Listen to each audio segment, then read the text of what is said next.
Hey, good evening, everyone. I just want to welcome you to the Canada Day Committee meeting for April the 4th. I'm going to call the meeting to order at 6:31 p.m. and I'm going to start by reading the land acknowledgement.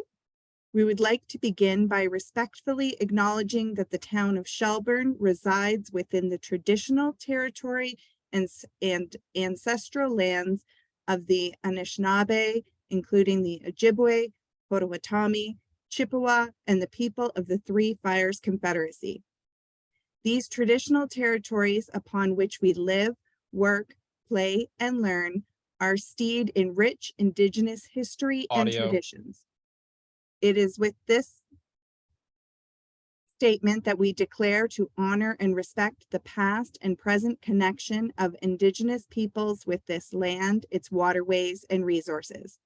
We encourage residents to review the call to action information by visiting the website dccrc.ca, educational links to further research and educate oneself. So thank you all for coming tonight. We want to just do a quick update on the committee terms of reference, the focus of the committee, the roles and expectations of the committee. This was included in your agenda package. So if you could just take a quick peek at the agenda package for this. I'm not going to go into the committee eligibility because clearly you've already met that by being part of the committee. We are going to be holding the meetings virtually for this year, including any subcommittee meetings that need to happen. Just a reminder that any Zoom link that is sent out to you is not to be shared with anyone. If you have a guest that would like to attend any meeting, they do need to register through Town Hall, so they can contact me here at Town Hall, and the website is clerk@shelburne.ca. These meetings are being recorded and they will be posted to the town's YouTube channel so that the public can view them. Okay. Just for conduct and ethics, there are a few things that we just need to keep in mind, that committees are bound by the same code of conduct as council. So those links are available on the website for you. And each meeting we need to have a quorum.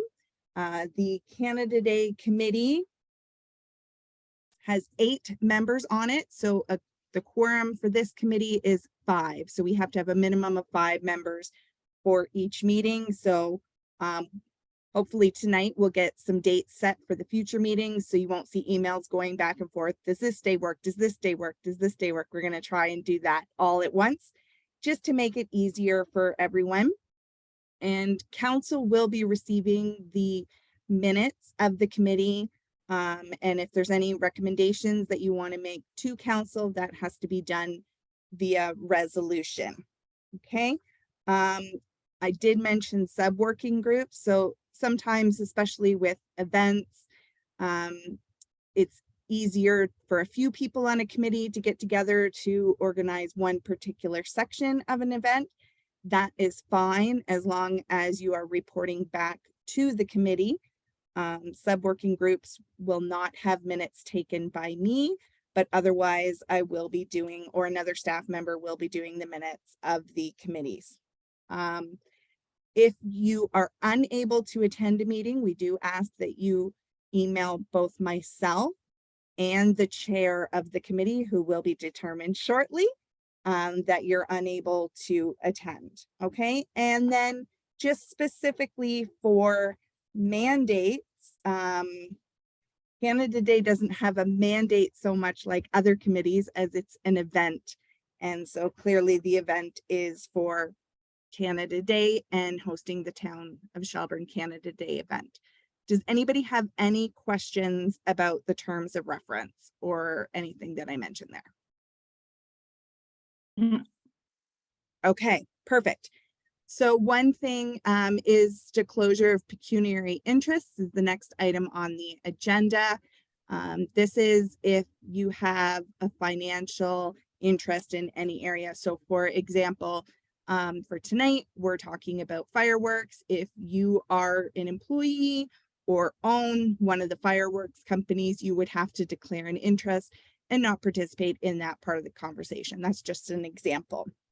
So if anybody has an interest, they can declare it now or when we get to that portion. Okay. The next section of our agenda is the selection of the committee chair and vice chair. So this would be the individual that will run the meeting, and the vice chair will assist if the chair is unavailable. So I will open it up if anybody would like to nominate someone for chair or vice chair, and you can nominate yourself as well.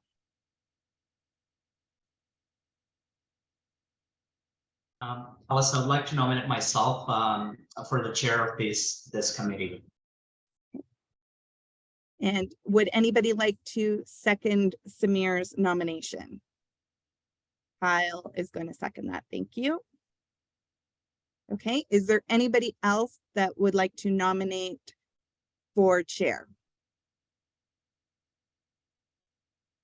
Okay, and is there any nominations for vice chair? Alice, I'd like to, sorry, go ahead, Kyle. No, go ahead, sir. If you got a nomination, go ahead.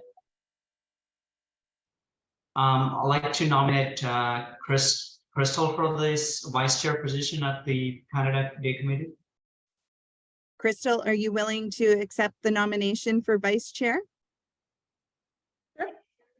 Okay. Do I have a seconder for the nomination for vice chair? Thank you, Len. Okay, just bear with me. I got to write this down. Okay, so now I'm going to ask that the committee vote on appointing Samir as chair and Crystal as vice chair. If you could please either raise your hand or voice your confirmation of that. Okay, thank you. So we're going to have Samir be appointed as Canada Day chair and Crystal appointed as Canada Day committee vice chair. Okay, so this brings us to section 5, general information. The first item is the 2023 budget review. Samir, if you would like to take over the chairing of the meeting at this point, you may. Or I can continue and we can discuss it in preparation for the next one. Alice, I'd like you to go ahead with this one for now. I'm actually having a hard time opening a document, so I'm going to work on the back end, getting that up and running. And once I'm up, I'll take the floor. Okay, perfect. Thank you. Thank you.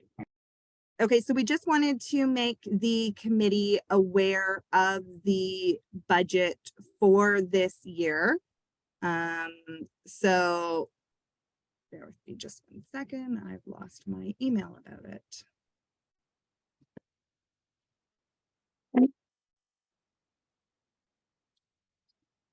Okay, so the Canada Day budget for 2023 is $17,000. Now this is with the expectation or hope that a grant that has been applied for through the federal government, we have applied for $10,000. So it is budgeted for $17,000 with the hope that $10,000 will be supported by the Canada Day grant. There is also the hope that the committee will be able to get sponsorships and donations. And so the hope is that there will be about $5,000 coming in sponsorships or donations. And the Canada Day committee, there is a balance in an account that has $8,375.71. And so $2,000 is expected to be used from that account. So if we don't get $10,000 from the Canada Day grant, which the town has not been successful in getting $10,000 in the past, then it would be less, the difference would have to come from the tax base. So Kyle, I see you have a question. Yeah, thank you, Alice. Quick question in regards to the budget from the town. Did we not allocate 10 grand to Canada Day? That is included in the 17,000. Okay, thank you. Samir, I saw your hand next. Alice, just wanting to gather some more information regarding the budget. How much of what's the dollar amount would you say in past we've received from federal government or for this Canada Day event? And secondly, a question regarding I know we're looking for sponsorship, but do you have any numbers that you can help me in past that we gathered through the sponsorship as well? So if you can just help me understand that area, please. So I can speak to last year, the town received $4,000 from the federal grant. As far as sponsors, I'm going to see if Jamie can or Kyle could answer that question. As I wasn't part of the committee last year, they might have a little bit more detail. Jamie or Kyle could probably answer that. Jamie? Jamie, do you So, want to take that, or are you on? yeah. In terms of, as Alice mentioned, last year we were successful in $4,000 from the grant process. Years prior to that, from what I've seen, is about the 3,600 mark. So $3,000 roughly. So between the 3 and the 4 is what we've experienced in the past. Last year, in terms of sponsorships, in terms of dollar amount, we didn't receive any kind of large dollar items. We did have about $360 in donations from the bucket that was held on the event date. But other than that, it was just kind of the car show, which we had that component. There was not really any costs or vendors that supported there. And same thing with food trucks, the number of them that came, but again, that we didn't have any large sponsorship amount. I don't know if I'm missing anything, Councillor Fegan. So the biggest issue obviously last year is we were just coming out of COVID, and we weren't sure if we were even going to be allowed to hold an event. So we were very short on time, much like we are this year. So we kind of scrambled to put something together to have anything last year. If you're looking for something as far as typical amount of sponsorships and typical responses that we have had prior to COVID, sponsorships typically were fairly good. Cheryl, you can probably help me on this one. I think as far as sponsorships go, we were roughly around the $4,000 to $5,000 range typically. The vendor market is typically where we raised the most amount of money. And I would believe, and Cheryl, you can correct me if I'm wrong, but I think we were roughly around the $10,000 range typically on an average year. I believe so, yes. Len, did you have a question? I did, Alice. I don't know who can answer this. Do we have a timeline on the grant process in regard to the federal funding? So that's actually the next item on the agenda. Sorry. Is the federal grant application review. So I'll just pause on that just to make sure there's no other questions or comments about the budget before we move to that point. I'll lower my hand and mute my mic. Sir, Alice, I have a question. So I'm just basically trying to digest this numbers that we're expecting federal grant for like 10 grand, where previously we had about history of say $4,000 or $3,000 range. So we have typically applied for $10,000 in the past. That is what we apply for. So that's the standard number to apply for. But I think the expectation of 3,500 to 4,000 would be a reasonable expectation. Got it. Follow up to that is, well, I like numbers. I like to play with numbers and so on. I want to understand a little bit more about it, right? So question I have it is, say if we are budgeting, say, $17,000 for this Canada Day event, say we receive $4,000, maybe $5,000 from the federal grant. How are we in terms of, are we dipping into our reserve for to support the Canada Day event? I just want to, because I don't have any visibility at this point. So I just want to make sure that we don't dip into the reserve, and we at the same time we have that proper celebration that we deserve to have it. So that's my question. Sorry. Okay, so if I understand it correctly, so basically, we can't spend more than 17,000 in simplest terms, which in previous years, it hasn't even come close to that. So depending on what activities are planned, depending on timing of what is planned, will determine what has to be spent. Sounds good. Sounds good. Thank you very much. Len? Sorry, still on the first one. I won't jump ahead. I apologize. So this 17, just to be clear, does that include a full 10,000? Okay, so we've never received 10,000, so that budget really isn't 17, but 7? Well, it is with the hope. So if we didn't get that, there is room within the budget to supplement the difference of the 10,000 ask. Right, there's 2,000 we were going to pull from reserve. Right. Okay, so that really means we only have 9,000 to play with if we get nothing from the government. Correct. Okay, cool.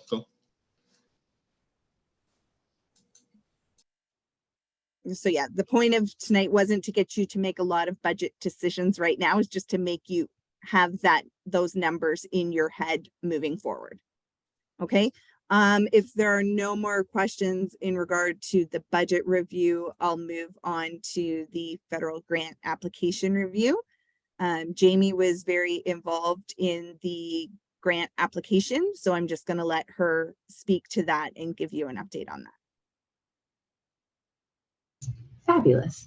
So yeah, we just wanted to take the opportunity to review the grant, which we apply for annually with all you folks, whether you're returning or not, just to provide some background and understanding kind of the process, the eligibility, and what requirements we would be held to if we do receive funding. So essentially the grant that we apply for is the Celebrate Canada grant, and that's through Canadian Heritage. This grant provides funding to community-based activities, celebrating and promoting various thematic days, which enable Canadians to appreciate Canada's cultural, ethnic, linguistic, and geographic diversity. So essentially, to be eligible for the funding, the event has to be free of charge to the public. It has to be open to the general public, and it has to celebrate one or more thematic days. In our case, it's the Canada Day event. So town staff do apply to the grant for the November deadline of the previous year. And that's always kind of been based to supplement the cost of the fireworks display. So as we touched on, we've again asked for $10,000 towards the cost of the display. We should actually hear back quite soon, Councillor Gashardi. Last year we had heard back that we were successful actually as of this week. So I'm hoping we're kind of on track there, or if not, hear back in the next week or so. And they'll let us know if we were successful and how much. As we touched on already, we received $4,000 in funding last year. So hopefully we're successful in that, if not more. So just kind of to explain the application and its components. So it touches on various event components. So it asks what the program objectives are. In particular, will the event enable Canadians to appreciate Canada's cultural, ethnic, linguistic, and geographical diversity? Will the event create opportunities for Canadians to participate and celebrate in celebrations that create sense of pride and belonging to Canada? It asks if target groups have been established and what our targeted outreach would be. So in particular, how will the event planning and activities include communities such as the youth, Indigenous communities, and ethnocultural communities? We have to provide an outline on the capacity and resources that we have to hold an event and outline the proposed event. So because the application is submitted in November of the year prior, we've always traditionally used that for the fireworks display, as at that time, there's nothing really set in stone of what the event the following year will hold. With that being said, this year we did outline that the grant is used for the fireworks display, but I had outlined what past events had looked like to provide an example and reference of what can be expected. And then it touches on the budget that we have for the event. So should funding be received, there's a few things that we must do. So the event must be held under the name Shelburne Canada Day festivities. It has to be an event that's provided free and open to the public. It has to be an event held at the location and day in the application. So that would be Fiddle Park on July 1st of 2023. And we also have to acknowledge Canadian Heritage's support, whether that be on various advertisements, social media posts, news articles, printed materials, and I do have the symbols and verbiage that we would be required to use. And we also have to provide information regarding the event in both French and English. So that's essentially kind of the process and what we have to do if we are successful. After the event, there is a final activity report that has to be submitted 30 days following. And that might guide us in terms of kind of our last meeting or follow-up wrap-up meeting in order to have that report sent in on time. So happy to kind of answer any questions or go over anything, provide any more information, whatever you need.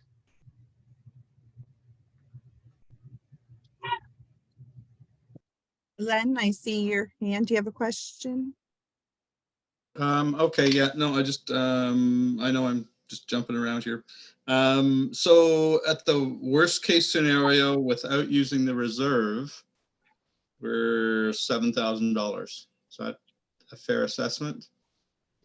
And at the upper end, apologies for the cat, if we get what we received in past years, we're looking at $13,000 in grant money. Okay, and you're saying we're going to know for sure within the next week or so. Is that? That's Okay. what we're hoping. All right.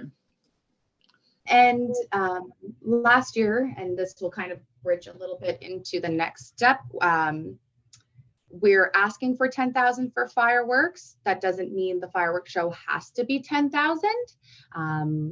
We'll touch on kind of the quotes and things in the next section. It's kind of all bleeds into each other, but that would be up to the committee, Alice, if I'm not wrong, to decide if you want to spend only the amount that's received.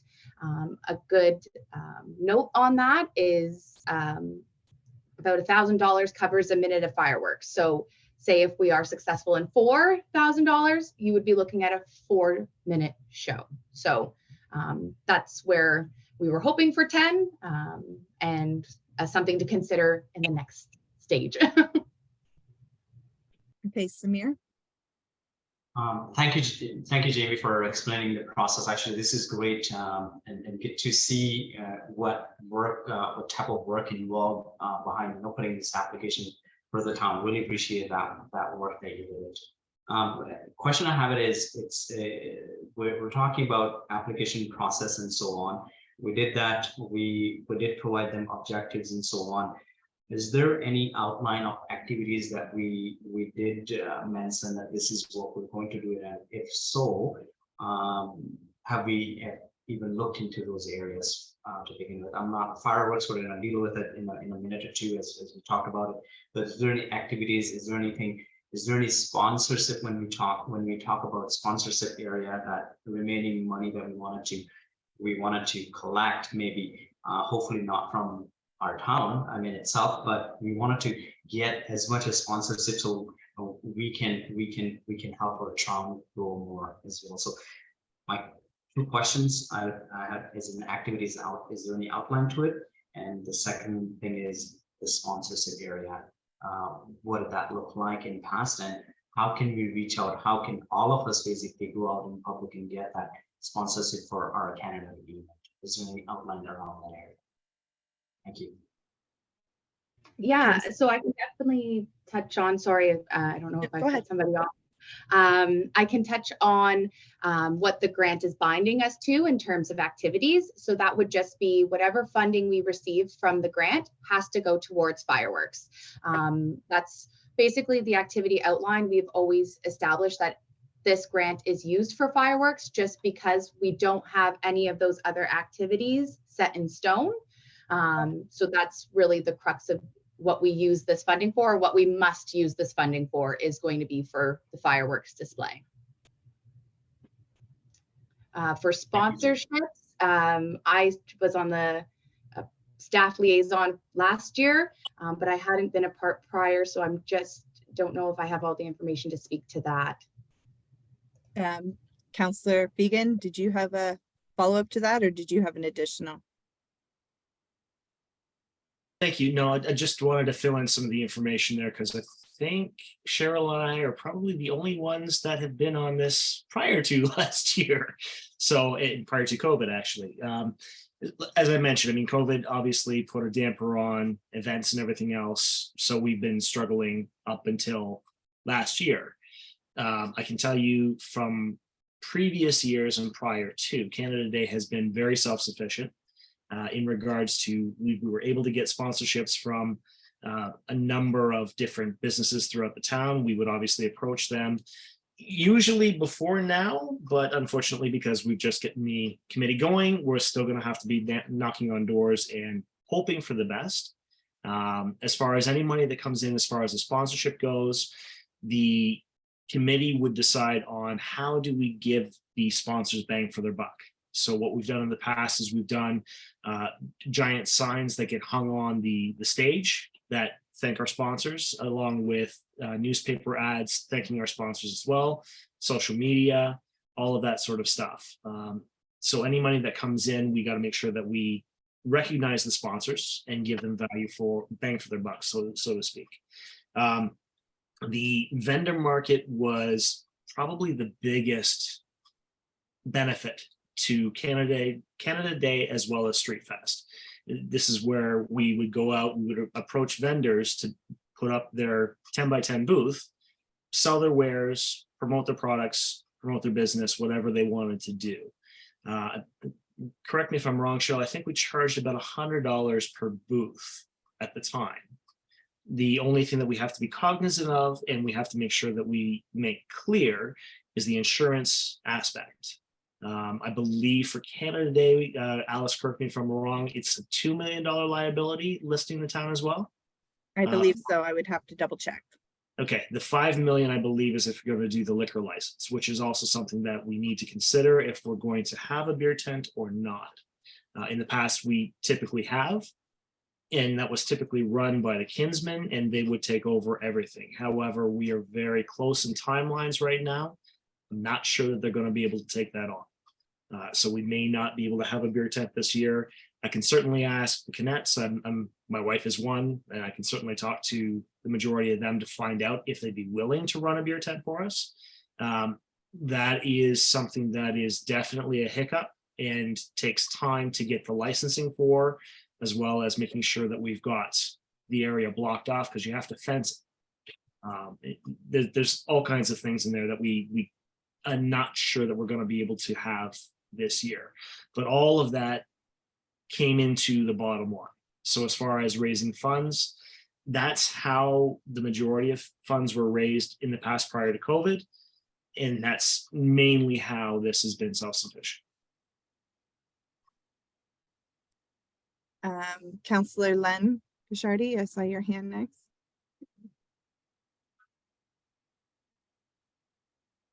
You're still on mute. I'm working on it. There you go. Okay, without disclosing who the sponsors have been in the previous years, can we possibly get a list together of who has sponsored in the past and at least distribute it to the members so we kind of know who some of the friendly faces may be or potential sponsors might be? Cheryl, do you still have a list of sponsors or were you just on vendors? I don't remember. I will look, I still have something in my files that I was gonna delete, but I didn't, so I'll take a look at that, yeah, see what I had. Okay, thank you. And Samir? My question was similar around Councilor Ren's question, but a little bit different way. I mean, so who, first of all, I know we are part of the committee on this candidate committee. Who would be reaching out to these sponsors? Is that going to be from town? Is that something, or our member itself basically take on that responsibility and take care of that? So thank you very much. That's Yes, that is correct. Just for Okay. the recording, I'll just make it clear that it is the member's responsibility. perfect. Perfect. Thank you very much. That's nice and clear. Okay, if there are no more questions in regards to the grant application, I'll move on to the next item of fireworks. Kyle, did you have a question, Councilor Fegan? Actually, it's not for this year, but I think it's something that we should maybe bring up earlier rather than later. One of the things that I had brought up in the subcommittee to decide on who's going to be on committees, whatever else, something to look into, and maybe we can get staff to think about it ahead of time. I'll put it to the committee first. One of the ideas that I thought about is that there is now a lot of companies out there that do drone shows. So they have like hundreds of drones that go up in the air with their lights and stuff and put on phenomenal displays. Could be something to consider going forward rather than fireworks, just because fireworks cost is going up through the roof year after year after year. It's getting very, very, very expensive. And I wouldn't mind seeing if, and I'll ask Alice and Jamie if you guys are willing to do some digging in to see if we can find a local company that maybe does this. Certainly not this year, it's way too close. But maybe if this is something that we could do in future years, would that still fall under the grant provision? So for this year, we definitely couldn't because the application clearly indicated that it was for fireworks.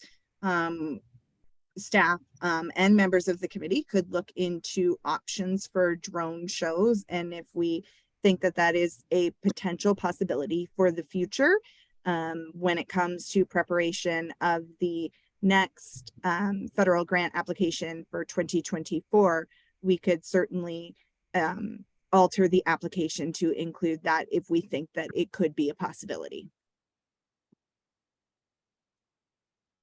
Absolutely possible. Our firework provider last year does provide drone shows as well. I haven't priced them out. Collingwood, about a month ago now, was supposed to hold a drone show. It was canceled because of winds, but we could, or the committee could definitely look into the providers that they might have used or was looking to use. So for this year, because the application was specifically for fireworks, if the committee chooses not to go with fireworks, then we would be forfeiting whatever amount we receive from the grant for this year. So it is still the committee's choice. But knowing that if that was the choice for this year, you would be foregoing that grant. And many times with provincial grants, if you turn them down once, then you're less likely to be considered for them in the future. So not giving any recommendations as to what the committee should do, just want to make you aware of that. So that being said, then the first question would be, does the committee want to have a fireworks show for this year? Okay, so I'm seeing majority of yes. So there are 3 quotes that were sent to you in a separate email from the agenda, as that is confidential information. Jamie requested the quotes from the 3 individuals. Jamie, did you just want to give a quick update on what you requested and what they're looking at here? Absolutely. So per the, as per the procurement policy, the budget and the costs for the fireworks display, it does fall into the 3 written quotes process. An email was sent to more than 3 providers, but we were successful in receiving 3 written quotes. The quotation was based off of a fireworks show held on Canada Day at Fiddle Park around the 10 p.m. mark, with a budget of $10,000. We're asking for quotes with a wide variety of pyrotechnic displays, with the option to customize any of the quotes and the displays that's provided. The provider must carry out a preliminary inspection, the setup, the management of the show, the full choreography, as well as a post-display cleanup. They need to provide us $5 million in insurance coverage. And we also asked for the optional or the option to provide music with the display. So really based off of being able to hold it on Canada Day, quality of show with different fireworks, and a budget of $10,000 is really what was key of what we were looking for.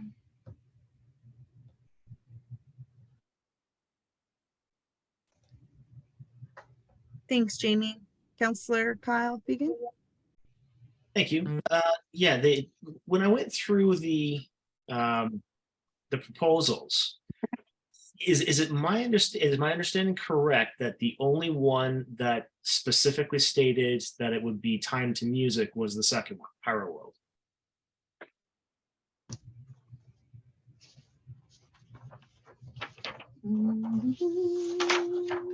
Jamie, are you just going to clarify that for us? Oh, I was not on mute. I'm just taking a look back just to confirm. The one provider that we used last year indicated, and who submitted, that was North Star Fireworks. They didn't provide the option of music because it would be more costly. Looking back just to confirm, that might be the case. Yeah, Pyro World was the Pyro Musical.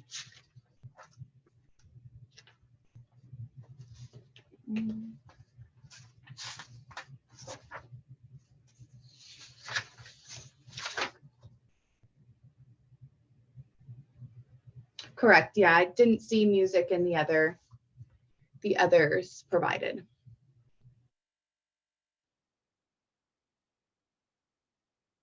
Samir, did you have a question? Looking at this quotes that we received from all 3 respective companies, right?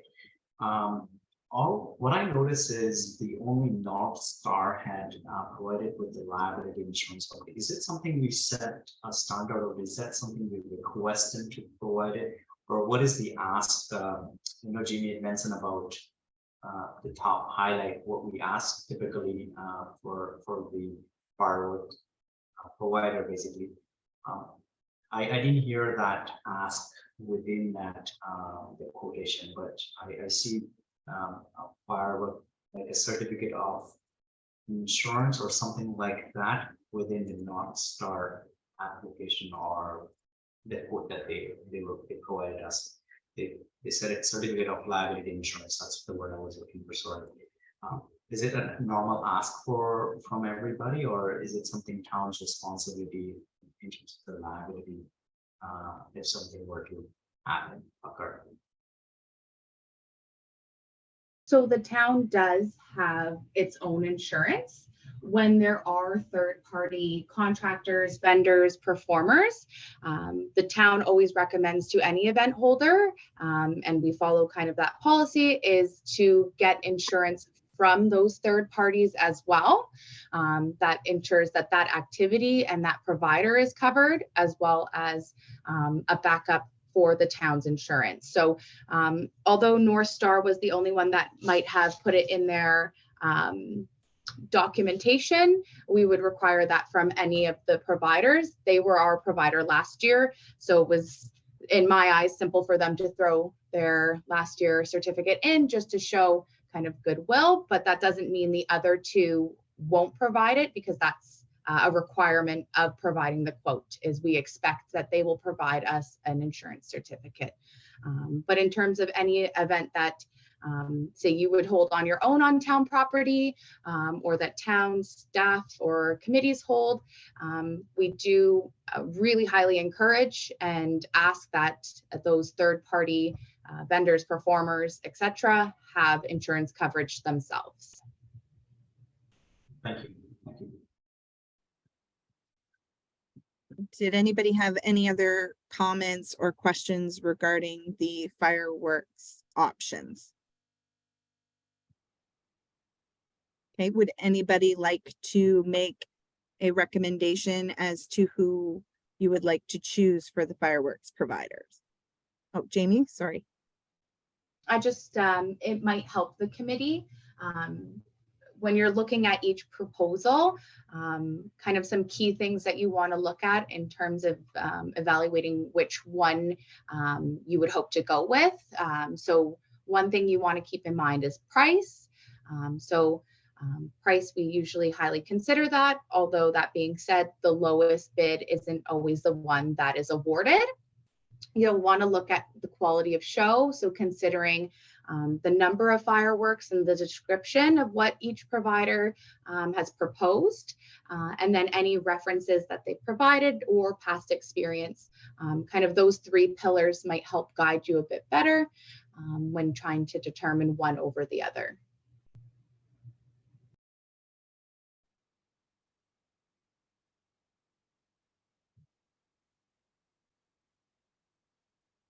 Len? Oh, there you go. The highest quote does have the most number of fireworks items, if I'm not mistaken. I mean, pardon the pun, but we want to give the most bang for our buck. But at the end of the day, you know, we're talking about 15 minutes of explosions. So I mean, I don't know what else we can look at aside from the quantity and type of shells used and pyrotechnics used. So I just wanted to kind of make that observation, but I think it's North Star, if I'm not mistaken. Let me just pull the quote. Yeah, North Star, from what I was counting, does have the most number of shells.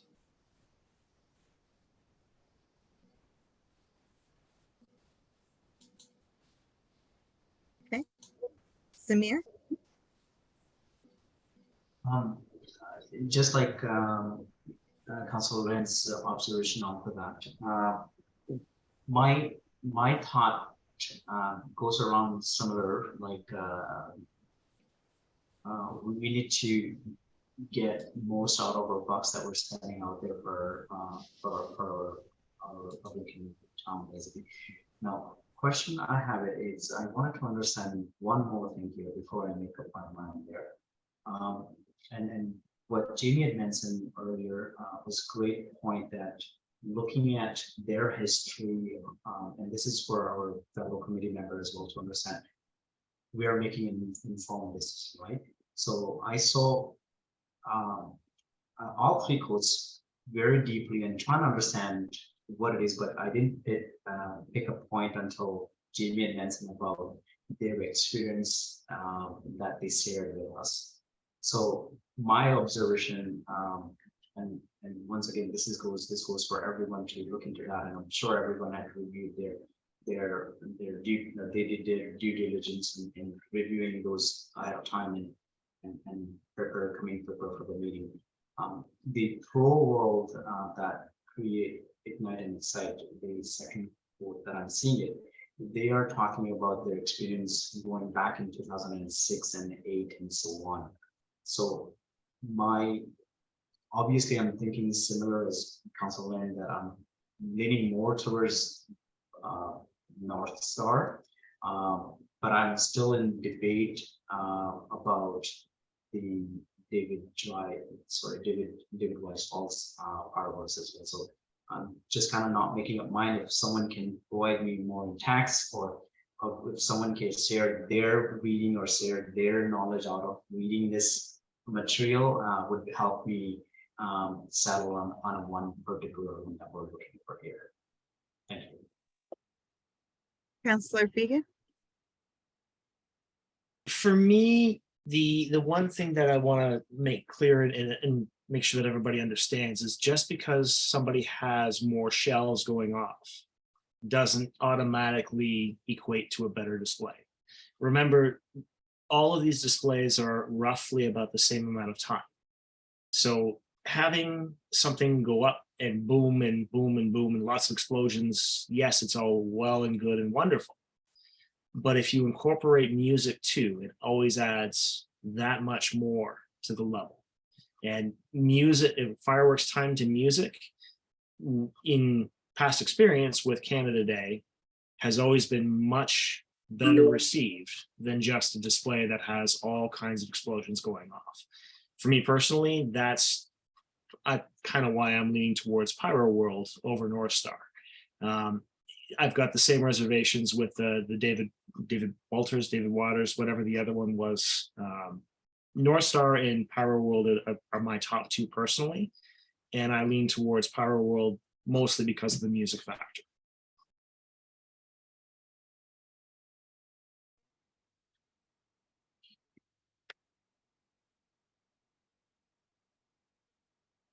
Did anyone else have any other comments or questions related to the providers? Amy? So you had said North Star was the provider last year. Was there any feedback from their performance last year? Councillor Figan or Cheryl or Jamie, would you be able to answer that question, having been a part of it last year? I can certainly address that one. From everything that I've heard from responses, and this is pretty far and wide, is that everybody thought it was an amazing display. They did exceptionally well. And correct me if I'm wrong, staff could correct me, but I believe they did a very great job as far as setup and cleanup. So they were very, very well received. I didn't hear any negative feedback from residents or from Public Works, which is always great. I did watch the show, and the only feedback I heard while I was not at Fiddle Park, I was at another park watching, was that it wasn't long enough, which you're always going to hear regardless. But everyone at the park that we were watching at seemed to enjoy it. So. Len, did you have another comment? Yeah, just two observations. I've heard nothing negative about the last show. And sorry, North Star was the provider last year, just to, okay. And was it, I mean, because my memory is really good, was it choreographed to music last year? No. It was not? No. Okay. No, All right. There was no choreography with music.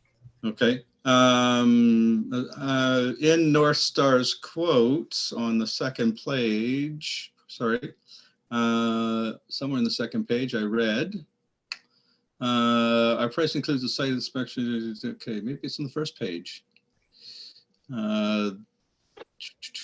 Somewhere something about, oh, there it is. Third last paragraph. The display can be choreographed provided we receive direction from the town a minimum of 1 month prior to July 1st. Is that for an additional quote? Note the quoted display is per budget of approximately 60 as shown. We can requote if as needed. So does that, I guess the question becomes, do we go back to North Star and see if there's an additional charge for choreography to music? And if there isn't, I mean, we can make our determination based on whether there is or isn't at that point in time. I know timelines are tight, but is that something, I think, is that a Jamie question or an Alice question? Can we go back to North Star and say, hey,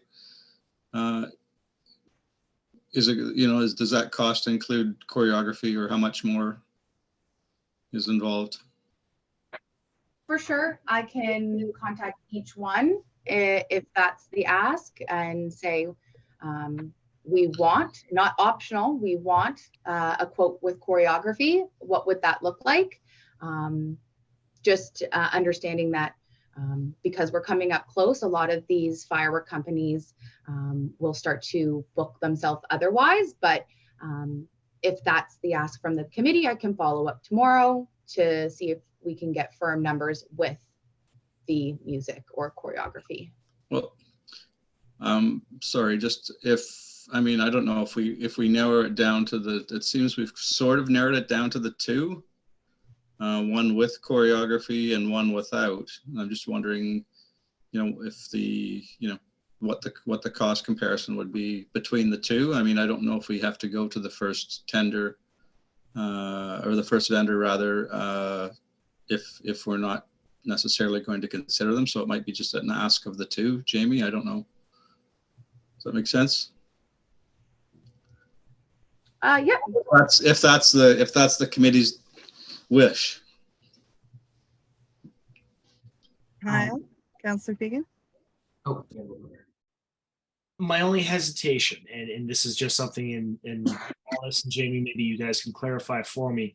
If the committee would like to get that response back from those two, is it possible to make a decision through email, or does it have to be in an actual open session? Because if we have to wait another month before making the decision on who's going to get the tender, I'm concerned about that. It would be definitely an issue to wait another month. And I know they have, Jamie, correct me if I'm wrong, but originally the indication was that a decision would have been made by the end of March, and we already asked them for an extension to make the decision with the committee tonight. So it would be potentially a challenge, not saying impossible, but it could be a challenge to reach back out and ask for more, especially considering the one quote is $10,000 pre-tax. The other one is $10,000 including music, including tax. And the budget was 10,000. So if you're going back and asking for more, then are you increasing the budget by asking for music? Are you increasing the budget, or what is the ask of the second one? Because the second one already included the music at the cost of 10,000.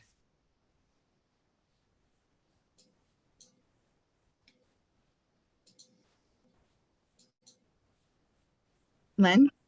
Yeah, I just, it almost looks like, seeing as how the one quote does have music, we'd really only be going to North Star to confirm their numbers with music, right? Does that make sense? So, I mean, I'm not sure if that's something that can be done on a phone call, real quick, and like I said, I'm not sure what that process is. Sorry, I don't mean to interrupt, but the problem again goes back to the committee has to make a decision in camera, meaning that we have to wait a month before we make that decision if we go that route. Unless we can call a special meeting. So if the committee is willing to reconvene when we get those numbers, I mean, if we can get those numbers tomorrow, and then we can confirm. I mean, hey, at the end of the day, it might be that we're going with the second one because they have music, but it's nice to compare apples to apples instead of apples to oranges. That's all. So, I mean, if the committee's up for a quick little meeting once we get those numbers, then that would be the only item on the agenda. Then we could turn it around reasonably quickly. I don't know. I mean, I'm just thinking out loud. Okay, Amy, did I see your hand there? Yeah, I was just gonna say, so North Star is already over budget.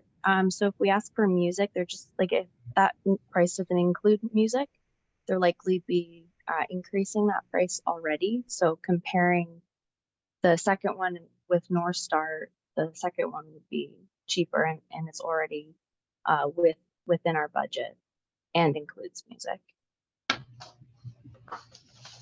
Thank you. Samir? I echo what Amy had just mentioned, and this is my point as well. If we are playing with some budgets, and if we know we have a vendor or a company that is asking just for the fireworks over our budget, not like, I'm not saying we're kind of discount them from our process of elimination and making sure, but if we are looking, first of all, the question for all of us is basically, are we all up or agree in having a music and a firework together? Basically, that's the first question I would ask to the entire committee. And if we are, then definitely, rather than going back to them, and I agree with Councilor Lynn's theory about comparing apple to apple, but if that's already there with the fireworks only over budgeted, is going to hurt us a little more than what we're thinking right now. So it would be, and it's a fair ask because of the short timeline that we're working with. I mean, I'm reconsidering what I discounted earlier, considering if everyone is agreeing in going in fireworks with the music on it. So I would reconsider and support Amy's thought on that.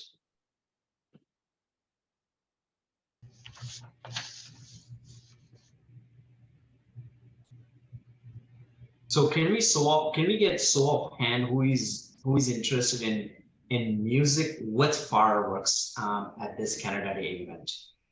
Can we just quickly get show of hand, please? All right, so we are all up for that. It's fantastic, good stuff. So second question is, who is interested to see a number from North Star, considering they are one of the considered, I guess, a partner for this Canada Day fireworks event. Like, I mean, who wanted to see that quotes from them as well? So let's narrow it down a little bit more, and that way we'll reach to the conclusion really quickly in this matter. So who is interested to see this quotes with the music and a fireworks from North Star? And that would be Lynn. Well, Crystal. sorry, I don't know how to raise my hand, but I have a question. If we were going to consider reaching back out to North Star, could we not ask them what amendments could be made to their fireworks show to make, like, because obviously they have the option for music. So what it would look like somewhere in our budget if they could meet us with the music, and what changes we made to their show. Because we don't really have the capacity to just extend our budget unlimited just because we want music, but like Councillor Fegan said, you don't necessarily need 1,000 things blowing up in the sky, because music also adds to it. So if there was amendments made to, you know, the number of shells, what could they do there to kind of be considered more seriously if we really want the music? May I just clarify one thing with Jamie for the committee? Jamie was the one to send the request for quotes to the fireworks providers. Jamie, can you just let the committee know, did you ask for music with the quotes? No, so it was posed as optional. So The they music was were, they were given the option already then to quote with music. It was on the list for what we were looking for, but as an option. Now, in terms of, I believe it was Crystal, North Star did say in one of the last paragraphs that they've quoted based off of $10,000, assuming before HST. If necessary, we can requote the show at a different dollar amount at the town's request. So we can go back and say, we're looking before HST with the changes of music being incorporated with your show. Councillor Fegan? So I think based on the quote that North Star gave us, the expectation is going to be that if we add music, it is going to be an increase or it's going to be a decrease in time. I can tell you for a fact that's typically how these quotes come back.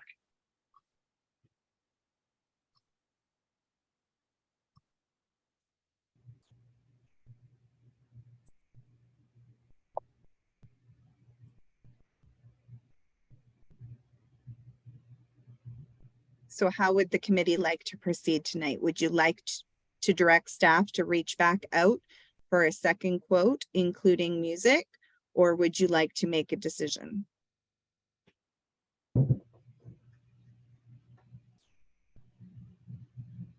Samir, I'd recommend put it to a vote. That's exactly what I was gonna say.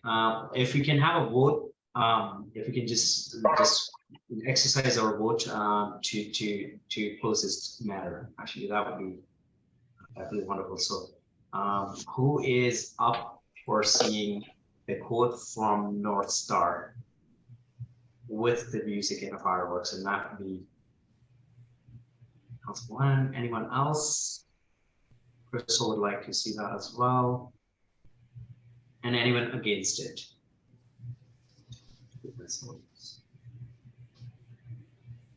All right, so clearly we don't want to go back to North Star to get this quote back again. So we kind of in the process of elimination, we are down to the two, and then I guess the only one that provided us with the quotation for fireworks and the music was the sorry, help me with the name on that. I will try to remember that name. It's too close name to each other. So is it The pyro. Pyro?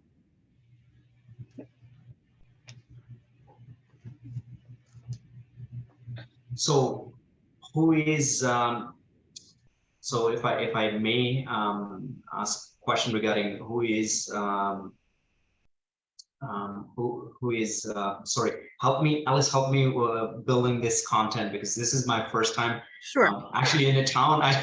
Sure, We have a so- written script when we do the meeting, so we have written script. I go through that, so it's kind of a little difficult.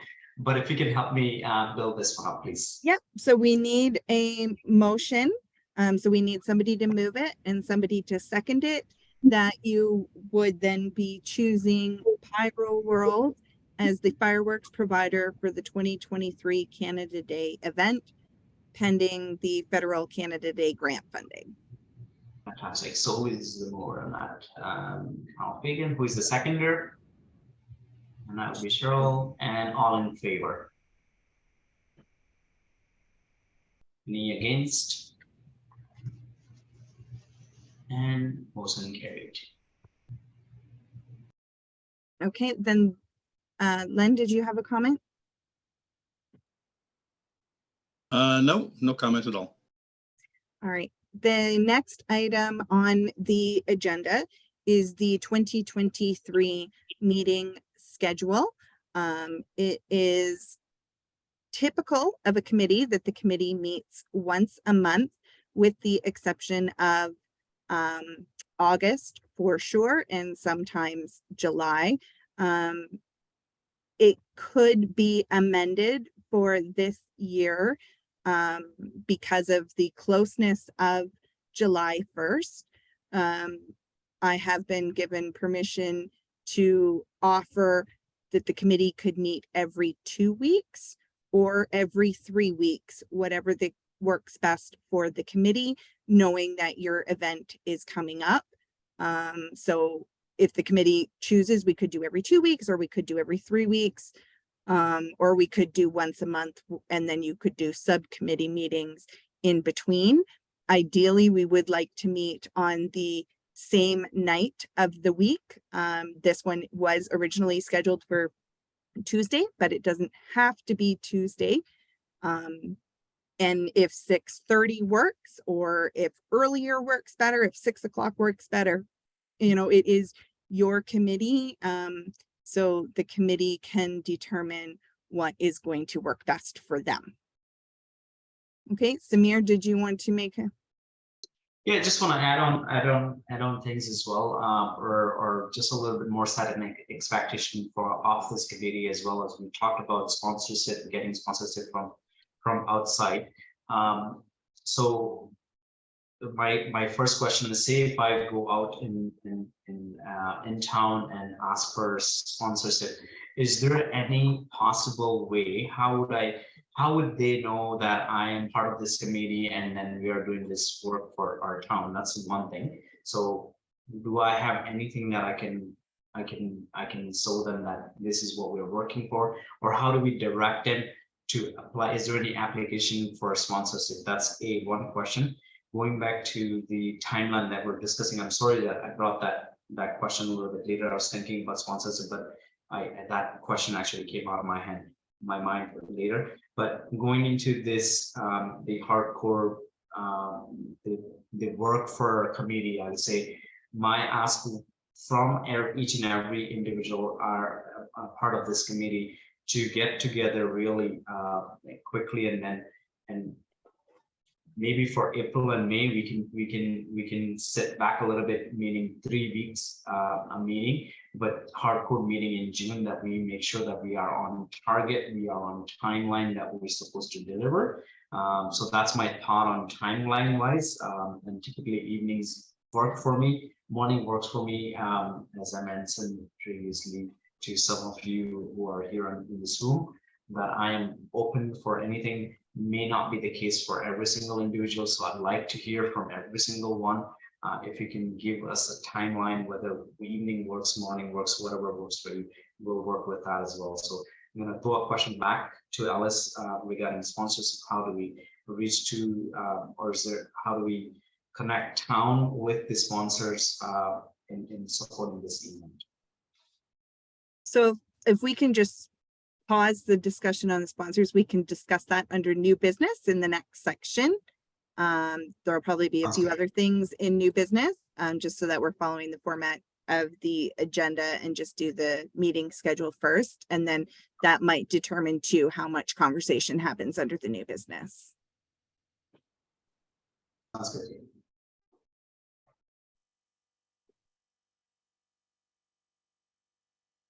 So are we all in agreement of meeting, or are we all in agreement in meeting for April and May month every 3rd week, and then for June every 2nd? Or is there anyone else has other thought to it?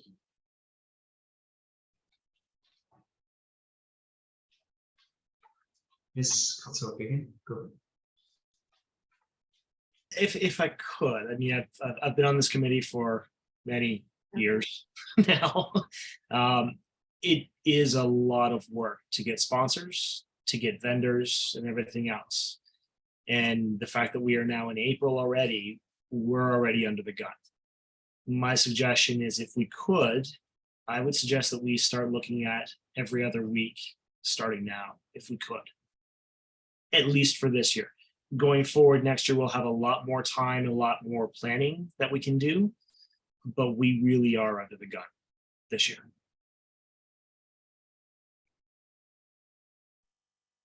And Councilor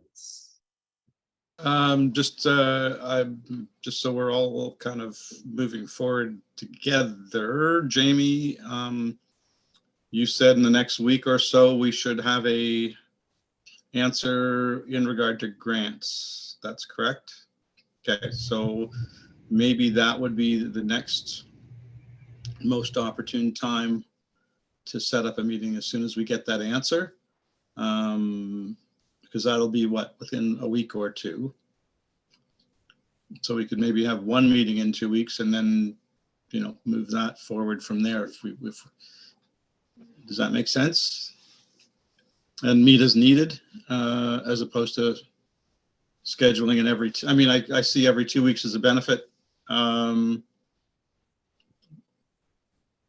But with some of the stuff can get covered in subgroups as well. But I think the big thing that we need to hinge on right now, seeing as how we've made the decision as to who's the provider for fireworks, is to find out how we're going to pay for it. And I guess that answer is going to necessarily come from the grant process. So I think that would be the next most critical piece of information that we require to facilitate a meeting. Does that make sense?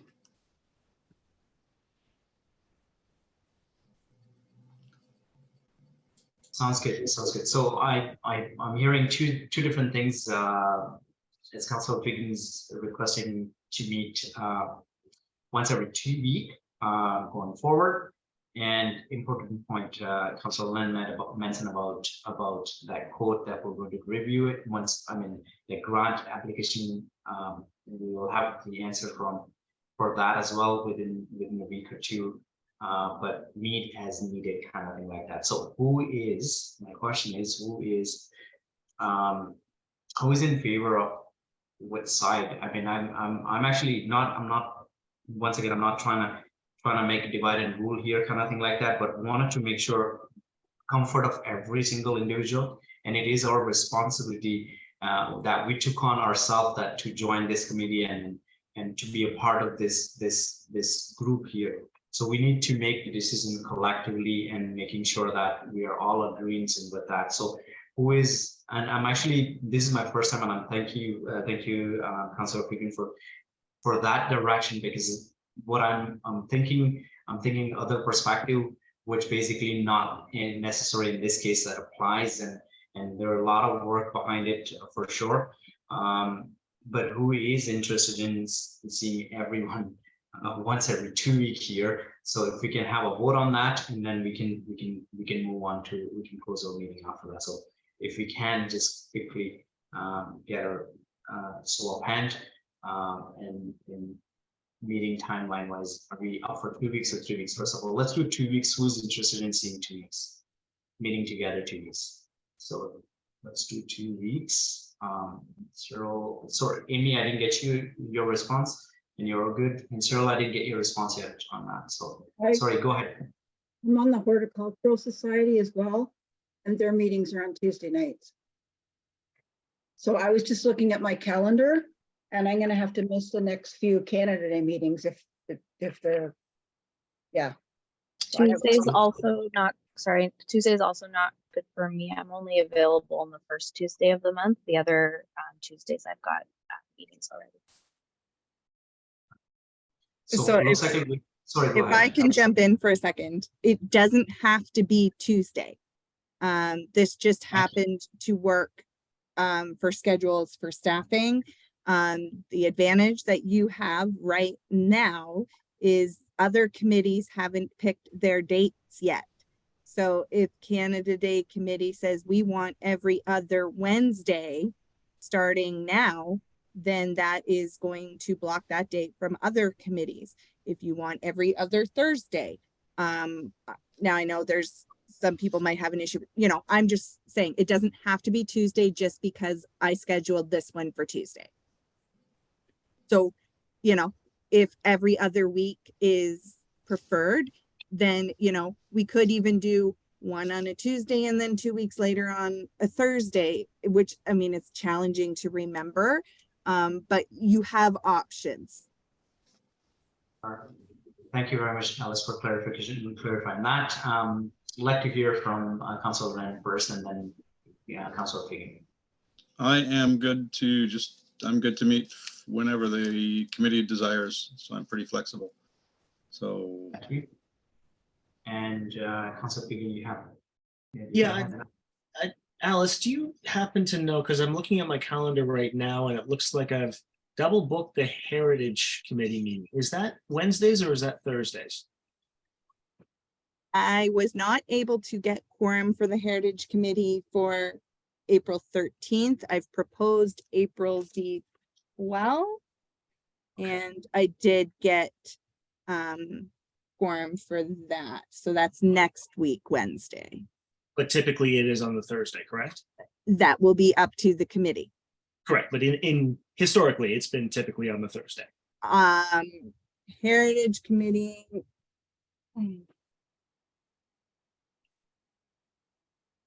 Was the first Wednesday of the month in the past when they met. Okay. Typically, I should be able to make accommodations wherever, provided that we're not conflicting with other committees, obviously, but Which you can't because I have to do the committees. perfect. I can't be in two spots at once. So that's where you have the advantage right now. Perfect. So then I'm open to whatever the committee works best for the committee. Right. So thank you very much for that clarification. Alice, back again, once again, thank you. So I'm hearing Tuesdays, most of folks are busy and with their personal things, life and so on. Wednesday and Thursday, once again, I'm open. I'm throwing out just the day. I'd say Thursday works for me. So I'm going to say Thursday. Who is up for Thursday now? Would Thursday work for everybody? Or can you show up a hand if you're okay with Thursdays? Got that, Cyril? I didn't get your hand yet. He's looking into that, I'm sure. Should be okay, yeah. I had a course, but it was canceled, so. DEI is on Thursday, is that correct, Alice? Yes, If I'm not so mistaken? I can't do the 20th. Because DEI is already booked for that day. So if you want that week, it would either have to be Monday, Tuesday, or Friday that week, or you could go next week already, or you would have to go to the 27th. Rather than going back and forth in days, if we set a days, one day, that would be really efficient and it's easy to remember for all the folks here. So if that is what the conflict is, then how about Monday? I am unavailable the first Monday of every month. I'm a co-chair on another council. You are also running into council meetings on Mondays. Yeah. every- Perfect. Okay. All right. So Monday, Tuesday is gone. So we could do Thursdays. What's wrong with Yeah. Wednesday? Sir, still you have a question? What was wrong with Wednesday? Was that a problem for us? How about Wednesday? Would Wednesday work for everybody? So are we speaking, I'm sorry, are we speaking of Wednesday, the 19th as being the next one? I can't do that day. I already have a committee meeting booked that day on the Okay. 19th. So that's what I'm saying, like, just for the month of April, it's tight, but because of meetings that I'm trying to get all of them going. But if you could do a little bit earlier, I could do a back-to-back, but you would be limited on your time. So what earlier were you suggesting, Alice? Any timeline wise? So if you wanted Wednesday, the 19th, I have a tentative meeting at 6:30. So I could go like 5, but then you would be limited to an hour. If you wanted to go 4:30, then you could have an hour and a half. Otherwise, I would say go on either next week on the 13th or go on the 26th, which is 3 weeks from now. And then go every other week from there. Unfortunately, the 13th is one day I cannot. Of all the days. Or What about the 26th? 26th I can do, 19th I can do, 26th pushes it 3 weeks. So if, And- Sorry. Go ahead, Crystal. Go ahead, no, I was don't just gonna apologize. say, is the concern with not doing the consensus being Thursday just that the 1 week we wouldn't be able to do Thursday? Because it does seem like Thursday works for most, and it would just be the 1 week we'd have to move it. Is that my understanding? Yeah, just for this one, 2 weeks from now on the Thursday, I do already have a meeting scheduled. What day was it, Alice? Back again? That would be Thursday, the 20th is 2 weeks from this Thursday. Or we could go the 13th, which I know Len just said he's not available, but if the rest of the committee is available, that's a week and a half from now. I don't have anything on the 13th and I don't have anything yet on the 27th. So I could do those, those are 2 weeks out.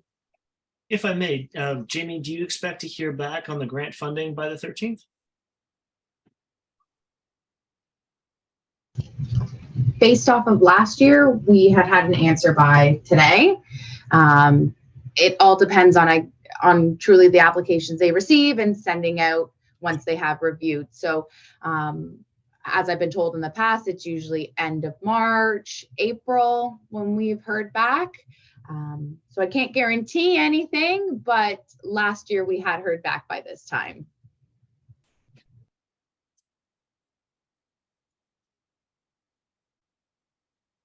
Len? So so again, coming back around to the point I'd brought up, I don't think it's going to be that effective to meet until we get the answer from our grant process. So I think the next meeting is going to have to hinge upon when Jamie gets word from the federal government on the grant, unless we have other things to discuss on new business.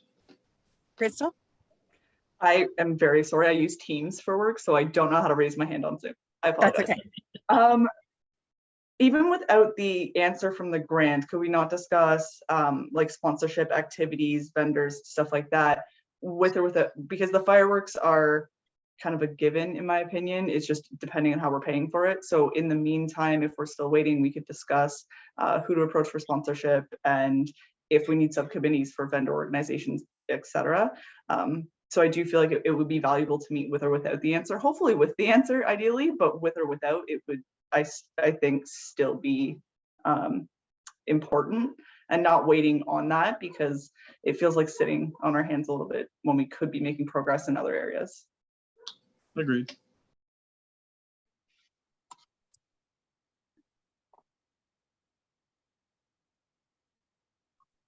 So are we all aligned in meeting Thursdays? Then I guess, Alice, I know you mentioned about 20 is the date that you cannot do it. So if we start meeting, say 13 and then 27, would that be doable for you?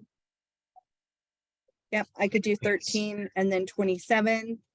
And then it would be a May 11th and May 25th. Perfect, yeah. And then it would be June 8th.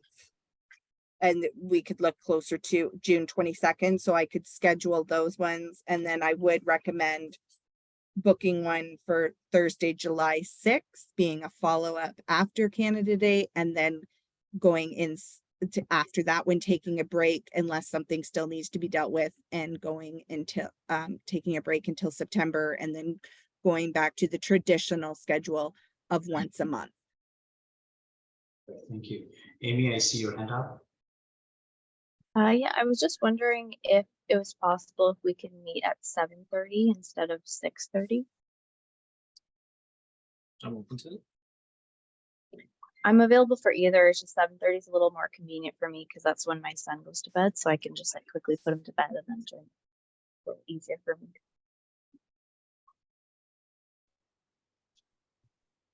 Something to consider for everybody, I'm sure. Are we all, so first of all, let's go back to the proposed date, what Alice proposed it. Are we all in agreement on meeting those dates? We're good for that? Perfect, good stuff. Can we go? And what about the timing wise? Are we still, the folks that wanted to meet at 6:30 or 7:30, what's your thought on it? Let's just open the floor for discussion for that. Just a little bit quick, I'm just watching the interest of time as well. We wanted to make sure we close this as well. So interest of time, considering that, if we can just have a quick round, one or two, like whoever wants to participate in speaking those area. So we heard from Amy, 7:30 works for her. Anyone else has any thought on that? 7:30 is good. Are we all good with 7:30? Yeah. Do we have a show of hand for a quick 7:30 agreement on that, please? All right. So we're just gonna make a motion to meet every other week starting April 13th at 7:30. Thank you. So if I could get a mover and a seconder just for that. Forgot that area. Okay, so I Len, see Len and seconders, Sharon. and all in favor. Thank you. Perfect, thank you. Motion carried. Next agenda item, as we talked about, or Alice said, and I jumped a little bit early for that, new business. So I had written there that you wanted to talk about sponsorships. That's right. And Councilor Figan, go ahead, please. Counselor Fegan, you just muted yourself instead of unmuted. Sorry. Yes, you're right, Len. Sorry, I just wanted to mention that we do have two guests on the line. This is my nephew, Brendan, as well as his friend Aiden, I think you said it was. Yes, that is correct. Awesome. These gentlemen absolutely, pardon my French, busted their buns last year to put together an incredible car show, and they have offered to once again join us to do so again this year. So if we can certainly add car show onto new business at some point.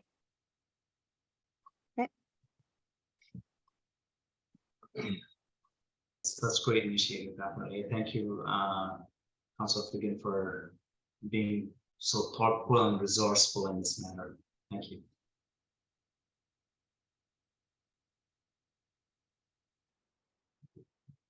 So did you want to discuss sponsorships first or new? Correct, yeah, let's, or maybe if we have a guest, we just respect our guest here and let's hear it from them, I guess, first. Well, honestly, this year, thankfully, we do have more time than we did have last year. So this is very, very wonderful. We kind of have a couple of brainstormed ideas already. We're putting together a list as well as our team ahead of time, trying to get on this as much as possible. So we're definitely hoping to see that we can work well with you guys and try to lay everything out as fluidly as possible and kind of avoid any hiccups that might be in the way.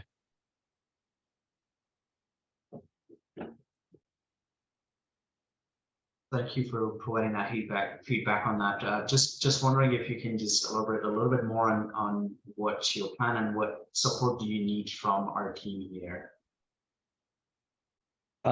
We're currently looking into sponsors right now. We have some car show related sponsors in mind. I personally work at the Toyota in Orangeville, so I do possibly have a sponsor in that. We have some other ideas here. As for what we probably need, we will get you a list. We're not fully 100% on that, but we're working on a list in our own time, figuring out exactly what we'll need for it. But we are getting there, and we will let you know as soon as possible.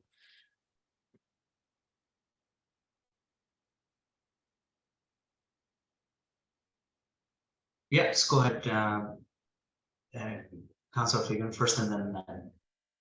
Okay, just a question for Brendan and Aiden. Have you guys thought about what kind of events you want to have? I mean, last year we had your two-step competition.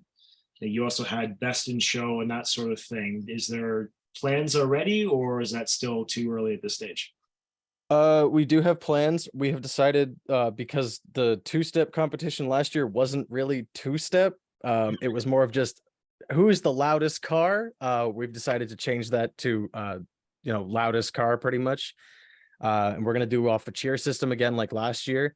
As for other events, we're probably going to do pretty similar things. Best car in the show, classics, all that kind of general ideas. We are working on trophies currently. We're either working on getting scrap pistons and doing the same thing we were planning to do last year, or we are going to be doing some 3D printed designs this year instead.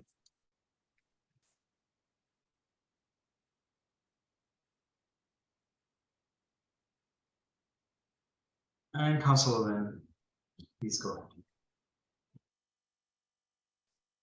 Okay, so thanks. Hey, just a quick question. Are we planning on doing classics and tuners again? And are we planning on keeping them more separate? Because I do know that was one of the concerns last year. The classic guys, you know, they're all Yeah, bunches- we definitely heard a lot of feedback on a lot of the classics wanted to stay separated, and completely understandably.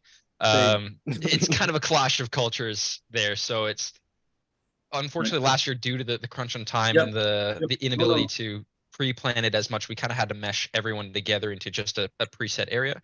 This Right. year, we've already discussed ways that we can try and separate them, but not keep everything too far apart, so it's more convenient for people who are attending the show. We also definitely want to please the ones showing up at the show, such as the classics guys. So we're going to see if we can kind of allocate their own separate area away from all of the other kinds of cars, so that we still have your classic section if you want to go look at that, or you just want to stay within that little group. And it Yeah. hopefully should please them as well. No, it was, I mean, it was, don't get me wrong, it was good. It was great what you guys did last year and under the timelines, and you're to be applauded. That was the only complaint that I heard from a couple of the classic guys, was that They You know, weren't I'm- quiet about it. no, they were not. No, they're definitely not. They were not quiet about it. I heard a lot about that.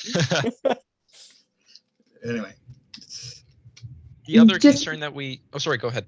No, I was just going to say, just to add, that was discussed in our wrap-up meeting last year in terms of moving forward with the car show, and kind of some of the comments that were received was that if it was held in 2023, to definitely have that separation of classic cars to big rigs, to tractors, to Yeah. whatever we would have.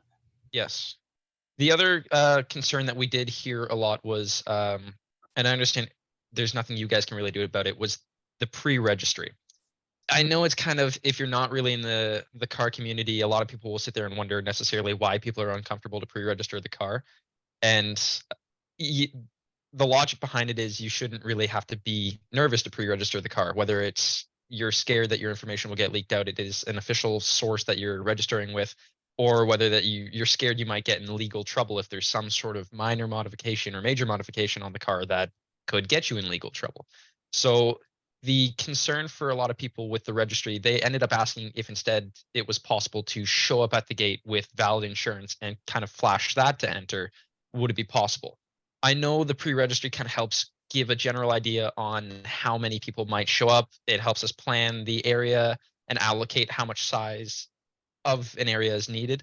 But if there is any sort of way that we can also kind of soothe the concerns of the pre-registry and say, hey, even if you show up at the gate and just flash valid insurance, I don't doubt that the turnout would likely be better this year as well, because I do know that was a turnoff for a lot of people.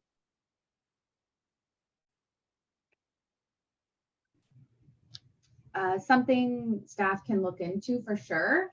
I did receive an email from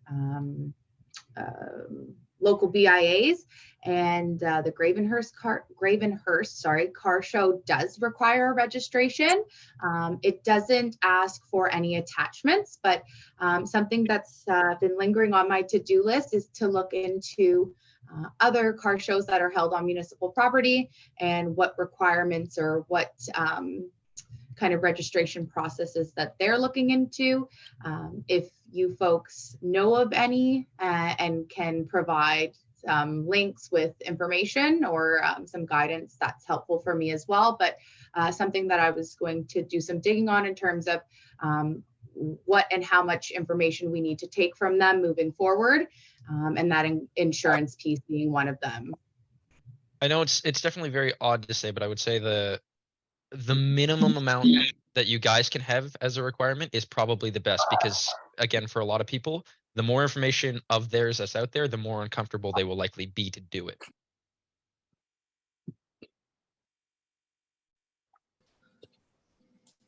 So just to chime in, sorry, the minimum being license and insurance.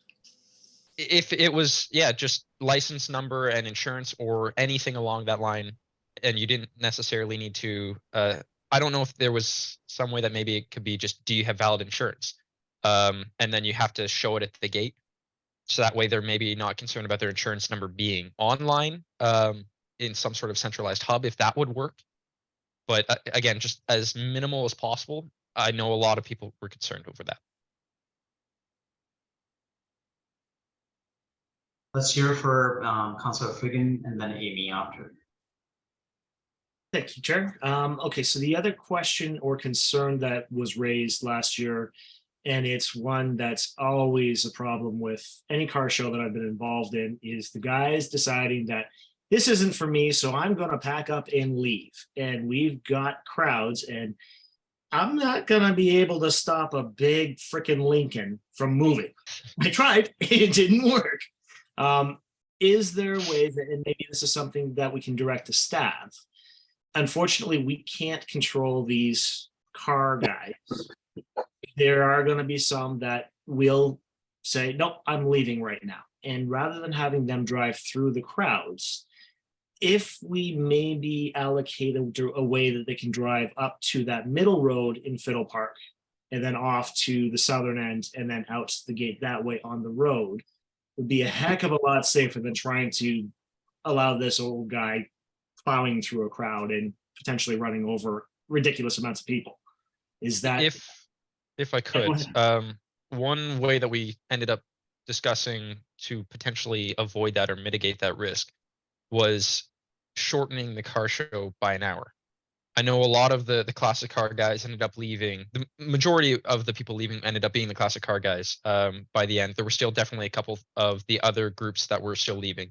And by shortening that time window, at least that way you have an official exit period that you know when all the cars are leaving, you can have it organized. And you're not necessarily going to have people sitting there impatient who will want to leave whenever before that point. Okay, so if we do that, maybe a suggestion that I can give to you guys as another event is that as the car show ends, you can have a send-off. So these guys can rev their engines as they're heading out of the park. It can be a big send-off. I mean, we got permission to have your two-step competition, your revving competition. Why not make this a big thing? And that way we can have the roads clear, let these guys show off on their way out, as long as they're not doing burnouts, but clarify that. That sure, would be, because the dirt roads, we don't want rocks. we don't want gravel and everything flying, but that would be brilliant. Actually, I think that would be a genius idea, and that would still kind of get enticement for not only the non-classic cars, but especially the classic car guys too. I feel that would be something everyone would enjoy. Okay. Just from the public works side of things, if there is a layout and barricade process that you would like, you can definitely outline that, and staff can provide you with an overview of Fiddle Park, an aerial view.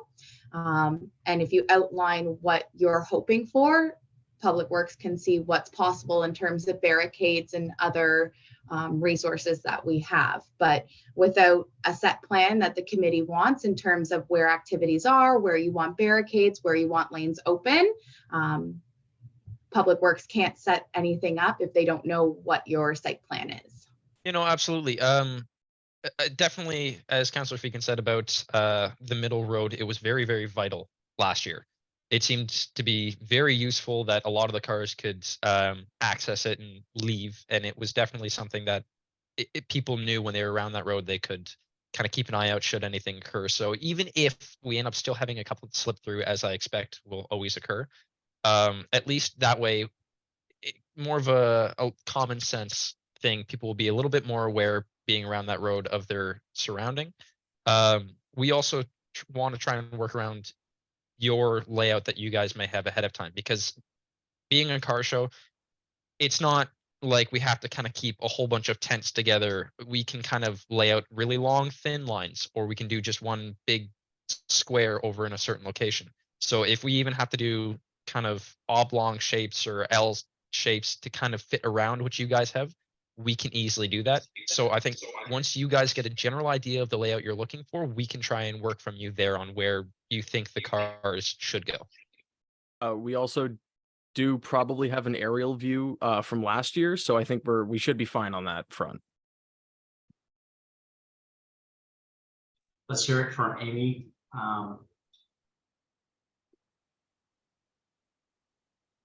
I just had a comment about the car registration. I am on the Orangeville Rib Fest committee, and we also have a car show.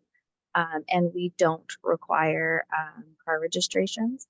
And we're on the Orangeville town property. So if you need any information, I can help you with that. If you had like specific questions you want me to ask.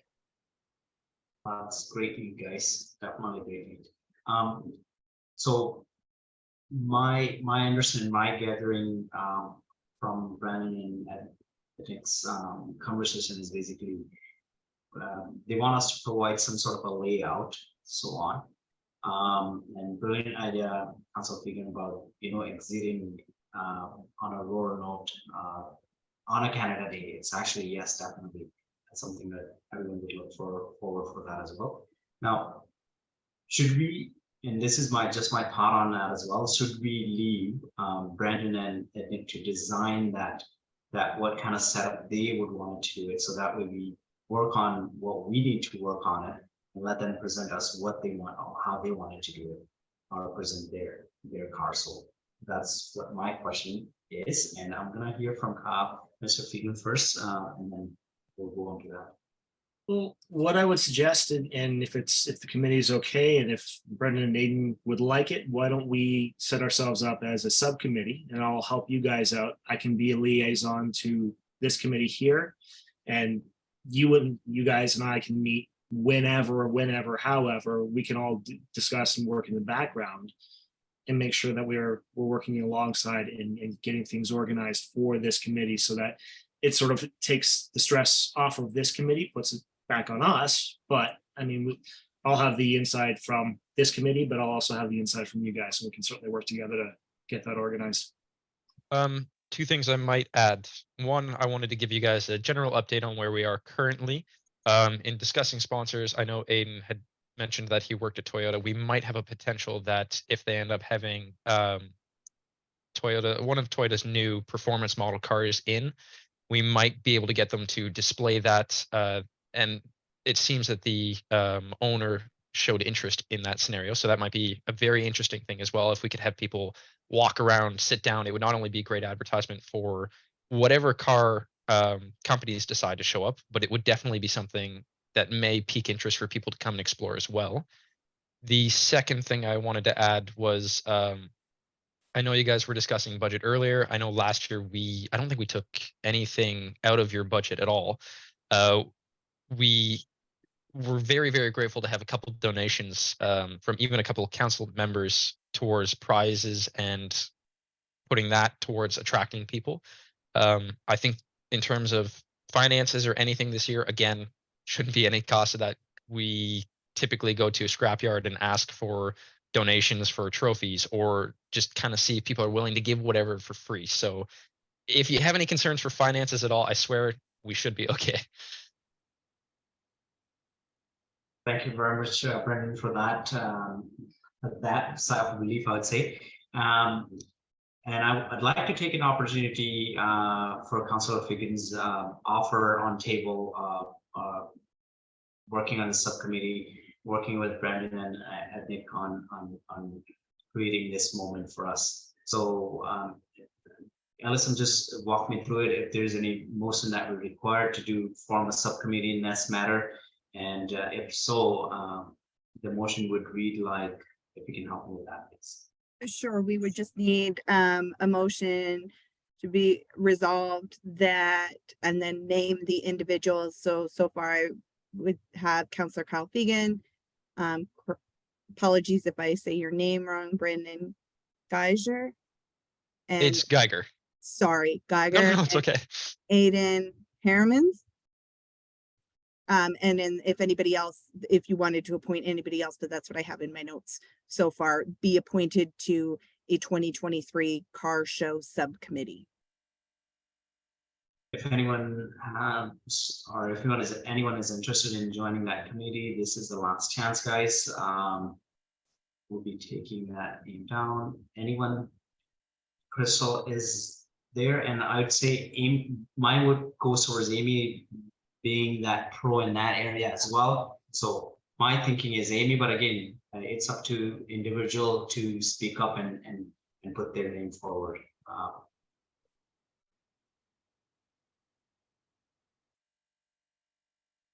Amy, I didn't hear anything back from you. Are you interested in that subcommittee? Yeah, I can help with that. That sounds good, Chase. So Alice, then in that case, sorry, what do we need now? Sorry, help me. No, that's navigate okay. this. Now we just need a mover and a seconder to appoint these 5 individuals to the subcommittee. So let's make it clear. 5 individuals, Councilor Figgin, Amy Reservoir, I have Crystal Corsa, Ednick, and Brandon Geiger as the subcommittee for Carso. I need a mover. And I'll take Councilor Len, and seconded by Cyril. All in favor? Aye. Thank you. So thank you very much, Brandon and Ednick, for providing those a little bit teaser, I would say, and looking forward for a successful Carso event at the Canada Day event. I see a hand, Councilor Lynn, go ahead. Yeah, sorry, just really briefly, we have you were looking for sponsors. We have a manufacturing pressing plant in KTH. And I know they don't, they don't necessarily stamp for Toyota, but they kind of stamp for the rivals, but that might be As many people as we can have, that'd be great. I'm just saying, it doesn't matter. I'm just saying it might be a good idea maybe to approach them for trophies. Yeah, no, Being absolutely. Local. I mean, I don't know, where sponsorship of some sort, seeing as how they do car stuff, which I don't understand. I'm kidding. I do. Perfect, thank you. Keeping us on track, keeping in interest of time, any other business agenda that we would like to discuss in this matter beside the Carso? And go ahead, Councilor Figgin. Well, again, just because we're down to crunch time, I think we really should at least start the ball rolling on most of the aspects of this if we could. Cheryl, I know that you were certainly my right hand for the longest time in the vendor market. Do you want to kind of give us a discussion on vendors, and are you open to reapproaching that massive list that I'm sure you still have? I don't know if I still have it or not. I'll have to look. I wasn't in Canada Day last year. I was out of town, but I do know that my cousin had a food truck there. So the Big H food truck was there. So I know that we need to get on this soon before these people book elsewhere, or maybe they already have. So that's something we need to get on like right away. So. Because I don't know how many food vendors you had last year there, but. Well, there wasn't a lot of food vendors. Like we had no vendors, but we had, I think, correct me if I'm wrong, Jamie, I think it was 3 or 4 food trucks that actually came out last year. Very, very, very limited because we were very, very short on time. Right. And again, we're short on time this year, but not as short as we were last year. I would like to get the word out really, really quickly. Jamie and Alice, are you guys able to put together some kind of a handout that we can give to potential vendors saying this is what we require insurance wise? Is it just insurance that we need to worry about? No, it's the insurance and their TSSA or Yes, something. yeah. TSSA. Yes. So for public health, the committee will need to submit an application form. for the event. And then from there, every vendor needs to go through and also submit their own individual vendor form for the special event. And we will require insurance. We do have a special event license if they're not a town registered business. And last year, I believe it was the insurance piece, public health, as well as that special vendor license. But I can definitely put together what the committee would have to ask from each vendor, so you guys can approach individuals. So I can send what you would need out. Okay, can I ask you to take that maybe one step further as well? Is there a possibility that we could get a form put up onto the website that vendors can go to fill out? I can see if staff can create something like that. If that's a But the possibility. Yeah, I Big think piece that would- is with public health, and they have their own forms and submission processes. And then it would be gathering the other pieces for staff. Sure, but we're not just talking about food vendors here. We're talking about people like Epicure or wanting to sell jewelry or cars or toys or anything like that. So those who are not food vendors, the form should be fairly simple, I would think. They would just have to have their insurance and make sure that we're able to accept some kind of payment. Now, I don't want to put my foot in my mouth again. Jamie, stop me if it's not this committee. I can't remember which one we had it that they could do online payment. Was it this one or was it the other ones that I'm thinking of? We did set up the e-transfer function. It was never tested because we didn't accept any vendor costs last year. So once we have a dedicated vendor who's for sure going to be a part of the event and provide all the necessary pieces, we'd have to test the one just to make sure that that goes through smoothly, and then we can open that up to everybody else. But if I'm not mistaken, that's where we left it last year, is we set up that capability, but it was never tested or used. Okay, I'll ask my wife if she wants to do an Epicure table, and we can be the guinea pigs for you. So if you guys are okay with that, then I'll talk to Marcy and we'll see if we can set that up. And if that's good, then we can go gangbusters on trying to get vendors. I can probably help out with social media once we have things in place and organized, and then we can start blasting that out. But I think that needs to be planned sooner rather than later. Thank you, Council Figan, for that great offer, and that shouldn't be just your responsibility to put it on social media. Everyone on this committee should be doing exactly the same thing what you just mentioned. That's probably my ask.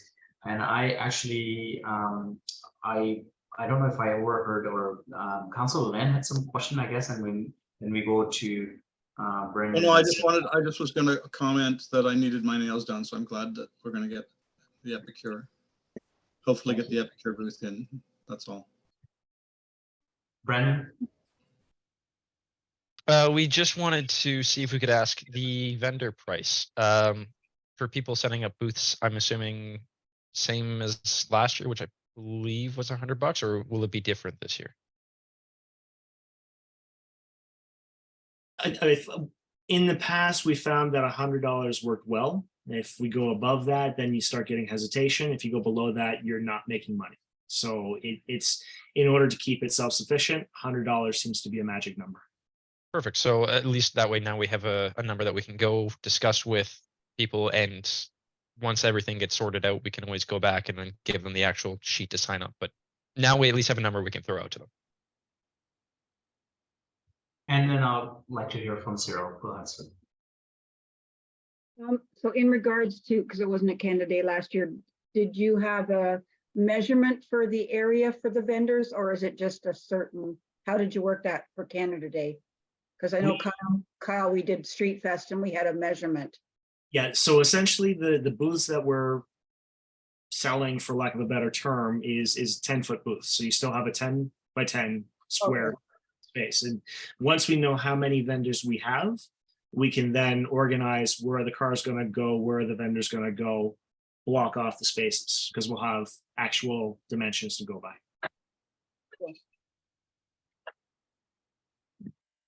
Great. Any, so what I heard from Councilor Fagan is about vendor market. Do we need to create, Alice, if you can help me and direct me in this area as well. Do we need to have any of those subcommittee to look after those specific area, or is it in general that we take care of everybody, take care of that area that you collectively gather? I can't speak to if there was a subcommittee for that in the past. Maybe Cheryl or Kyle could speak to if that was a subcommittee in the past.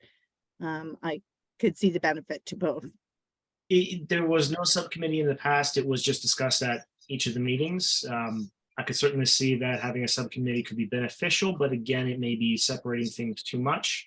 Realistically, and Cheryl will certainly jump in anytime. As far as the vendors market goes, it's just finding people who want to be there, collect their information, collect the money, and then they show up, set up, and they tear down. Perfect. Like you, Cheryl, go ahead, yes. Kyle, you may know people that might want to be vendors. I might know people that might want to be vendors. Lynn might know people, you know, so if we could all bring all of our ideas together, then we'd have more ideas to, you know what I mean? What I might also suggest is I could set up a Google Drive space spreadsheet, because obviously you don't want to double dip. So No. for example, any of the MLM businesses, what we've always done in the past is first one gets it. So if you have multiple Epicure people wanting to come, the first one gets it. You multiple Avon, first one gets it. You don't want to have competition in that vendor market. It just gets ugly otherwise. Yes. So we gotta be careful of that. So if we can create a spreadsheet somewhere that everybody's got access to, everybody can take a look at who has been submitted, who has paid, everything else like that, just so we're not stepping on each other's toes. So Len had some question, I guess, or comment. You're muted. Sorry, we cannot hear you. You're on mute, Councilor. Go ahead, Councillor Figgin, throw up the sign. Thank you. I have a BIA meeting tomorrow, so I can approach the BIA to see if there's any businesses downtown that want to put together a booth. Or sponsor the event too. Or I could throw that out as well. Sounds good, sounds good. Any other business matter that this committee would like to put forward? I just have one topic. It's just a quick, if each person on the committee could email me, providing permission to share email contact information with other members of the committee. If you'll notice to this point, everybody has been blind CC'd except for the councilors, because those are public email addresses, but I didn't want to share your email address without your permission. So if each member of the committee could email me just a quick, yes, you can share my email with the committee, or no, please keep it private. That would be preferred, so I have it in writing. Thank you. Thank you, Alice, for that generous comment. I'm sure you'll see all of our email and phone number there. Let's go back to test forum. Council Fagan first, and then so that. Okay, and Amy, I don't want to put you on the spot here, but I know you've got some exceptional experience with planning events and stuff like that. One of the things that we haven't discussed is other activities, if you will, during the day. If there's anything that you might be able to suggest that we start thinking about.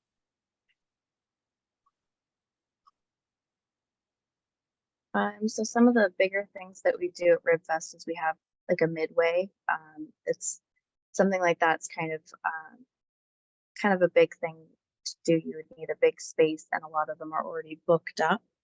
I do have some activities that come for free. So for my responsibilities, I'm in charge of Kids Fest, which is we have a soccer field that we fill with different kids activities. So I do a bunch of stuff that's free And then I've got some that we have to pay for. So the free stuff, it's stuff like Orangeville Hydro comes with their bucket truck and people can like ride up it. So that's a lot of fun. People really enjoyed that. They come for free, which is always good when you have a tight budget. They also run it really well. Like they bring quite a lot of staff to run it because they have like safety harnesses and stuff. So I just really like that activity.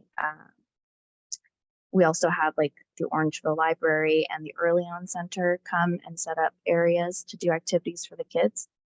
Those are other activities that are free that have worked really well. A lot of the other things cost money, so it's kind of hard when it's a limited budget. So we have like a little stage where we put on shows. We'll have like a magic show. We had a bubble show last year that was really good. Stuff like that. But yeah, I think those were the main like free things that we had. That was pretty good.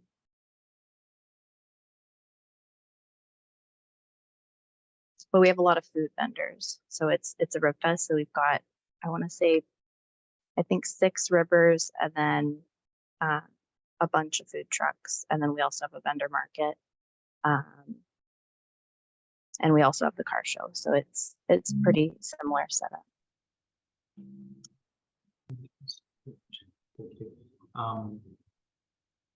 Councilor Len, you had some. I think would you like to share your thoughts?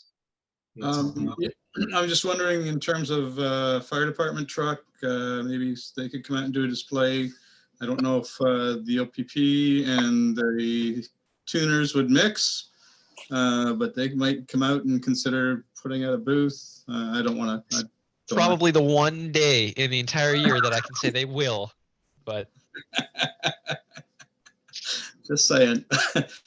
So there might be 2 options for some other free local stuff. I'm just, I mean, or, you know, the county has the ambulance services, maybe a first aid truck. Or well, they should be there anyway, right? We should have some sort of first aid there. I'm just trying to think of other things off the top of my head that might be free. Yep. Sorry, Cheryl. Oops. That was first. But there's actually a couple of things that keep popping into my mind as we're going through all this stuff. Typically, we also ask Gord Horsley to come to do the raising of the flag and offer a prayer. I can certainly reach out to him to do that. I can also reach out to the Legion because we typically have the Air Cadets to do the raising of the flag as well. And I know that we have a council member who has an awful lot of sound equipment that can probably help us get sound out to the flag. Yes, Len, I'm looking at you. There was, I've also been in talks, you were talking about the police. I've reached out, I'm trying to organize, and I don't want to say that we have it for sure yet, but if you've ever seen the bike rodeos that the police sometimes hold, I'm trying to organize one of those as well. It's kind of a really entertaining spectacle where these guys are literally sitting on their bikes without putting their feet down, and the bikes stand still on 2 wheels and move through and go through pylons, and it's you have to see it to understand it. Really, it's hard for me to describe, but I'm working on that aspect as well.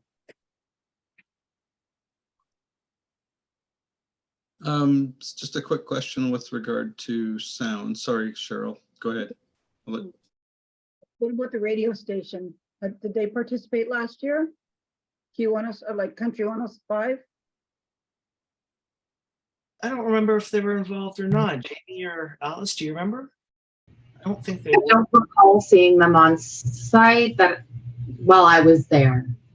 They were there for brief information so that they could have their news bit, but I don't think they were there as sponsor or their truck or anything else like that. But certainly we should approach them. I can reach out to them, I think. Is there any appetite of reaching out to them and maybe even, do sort of a publicity of, our event, like, just making it more exposure. this is what's happening in our town. So that'd be great, actually. And I like your energy, actually, Councilor Figueroa. I'm just so glad that you're here. And I don't know how, like, I don't know, I have a 24 hours in a day. That's all I have it. I don't know how many hours you have it. I have no idea. I can't even think about it. But thank you for offering yourself to public, and this is what you're good at it. I can see that results right there. Anyway, a couple of thoughts. Once again, I really thank you for helping it directing it into the good direction that we're going into it. You're very thoughtful in an opening ceremony and making sure the flag hosting and things are taken care of there. We were very good in the entire committee is very good in engaging. I saw them like throughout the entire meeting. I saw them engaging in different activities and sponsorship and things that we wanted to do it within these meetings. And within our Canada Day activities that we wanted to do it. So that's great things happening, and I'm sure we are all going to hold each other and make this event definitely one of the memorable. Let me hear from Councilor Lynn first, and then we'll go into the next business round if we have it.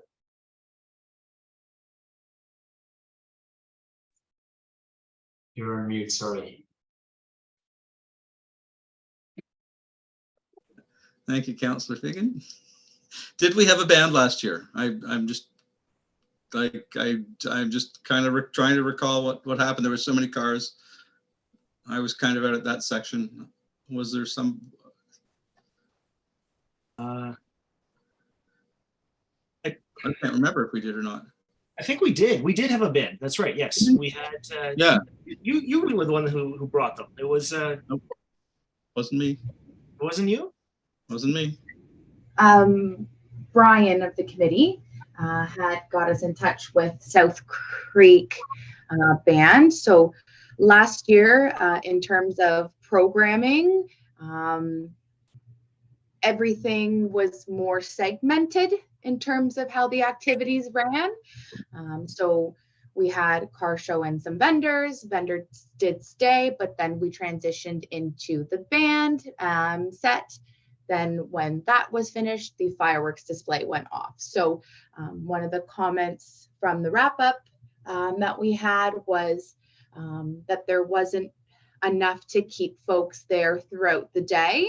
And there was not like empty gaps, but the thought of maybe having a DJ play throughout the whole time rather than a band, or having more entertainment rather than just a car show, a band, and fireworks. Granted, now we are we're on a tight timeline. Those were some of the comments that were received.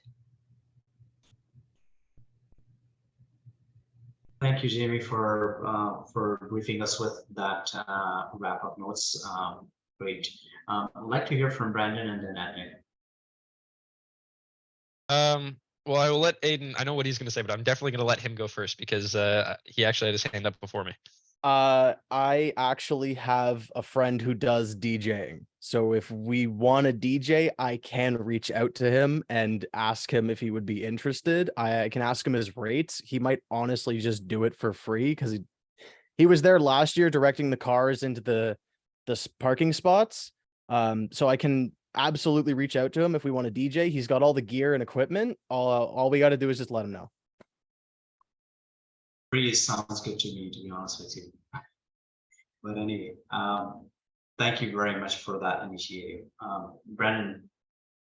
I definitely wanted to say, as a non-council member, having the privilege to speak among you guys and kind of represent the non-council, Midway would be amazing if you guys could get it. I know so many people would love that, and that's definitely something that I feel like the entire community would absolutely enjoy. It's always amazing whenever the fall festivals occur, or like Rib Fest. It's a huge attraction that I know carries name far and wide. So that's definitely even minor things. If you guys were able to do that, I think that could keep a lot of people throughout the entire day as well. Thank you, Brandon. Amy. I was just going to add to the discussion about a midway. I just also want to mention that it is a revenue generating activity. They organize their own space, run their own area, they sell their own tickets, and then give a percentage back to the event. At least that's how it works for most of them that I've looked at.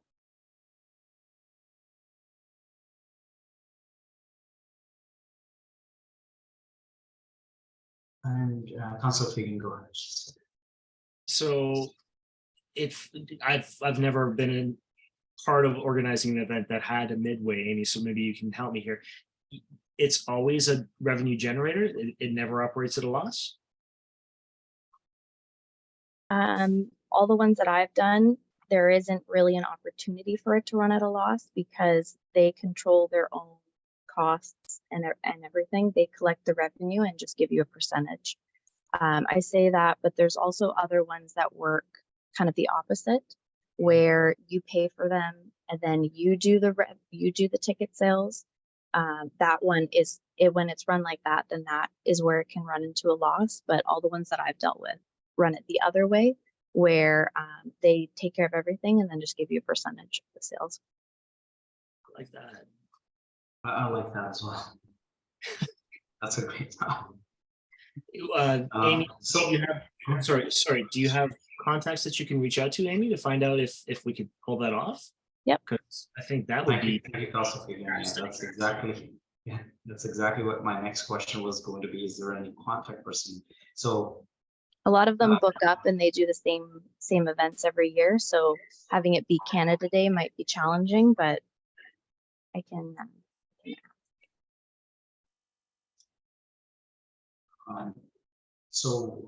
Is it possible, Amy, to reach out and possibly have an answer by next meeting? Is it something that you can turn around? Yep, I can try. Perfect. Thank you very much. That's good. Great. Alice, help me building the next segment on this meeting again. Are you referring to what section are you referring to next? So are we? So Because the next committee, item, do we the have any next business item to discuss exactly? yeah, if there's no other new business that can't wait till next week, Thursday, the next item is to adjourn. Anyone has any business item to discuss? All right, so it looks like we are all in a line to make this event successful. So a couple of things, we're gonna just recap it. Councilor Fegan, Crystal. So we have a subcommittee, just want to name that, sorry, is rather than naming everybody, I'd say we have a subcommittee that's going to take care of the car. So we have Amy, who took a challenge upon herself to find out information from Midway and see how they can support us. All of us has a responsibility to go out collectively and find sponsorship and thank you once again, Councilor Fegan, for offering yourself, creating that spreadsheet and that will keep everybody on the line in that matter. Vendor market, we talked about it. Activities, we talked about that area, and ceremony, flag, and legion. I believe, Councilor Fegan, you're reaching out to them is what I heard. Correct. Okay, so. So if we can get together, all of us back in with this discussed business update and where they are and what support they needed in that terms, that would be definitely helpful. Amy, I saw your hand up. Do you have a comment, question? Yeah, I just had a question. Do we have a preset document for sponsors and vendors that we can hand out? Staff will look into that and have something for the next meeting. Okay, thank you. Perfect, thank you. I think that's my question that I forgot actually recapping back again. So yeah, that would be really helpful when we go out and look for sponsorship. So if there is no other business to discuss at this point, I am seeking a motion to adjourn the meeting. Can I have a mover? All right, we got Councilor Figgins, seconded by Crystal. All in favor? I thank you, all of you, and this is great. And I'm sure this team that I have is awesome. This is my first town actually meeting, so there are a lot of things that I do on the other side, which is my specialty area. But this is something that I'm learning, and this is great. This is great exposure for me as well. I thank you, Councilor, on this meeting to help me throughout throughout the process, and Alice as well, and Jimmy for your honest feedback. And nice meeting all of you today. Thank you. Thank you. Thank you. So we'll send out, I guess, the meeting in like for the next meeting, Alice. Is that what we're waiting for? Yes, I will send that, and I will send an agenda out as well. Perfect. Sounds good. Sounds good. Any question? Jai, you had a question, I guess. I saw your No. hand up. No, you're good? Okay. Perfect. Thank you. Thank you very much. And I look forward to seeing you in person as well. One day, I'm sure we'll bump each other in town somewhere.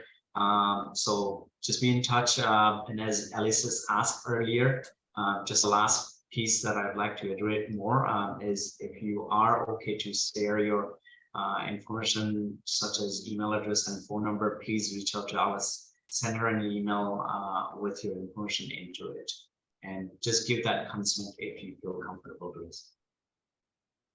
Perfect. Thank you all. Thank I you. shall see you next time. Thank you. Good night to everyone. Good night. Good night.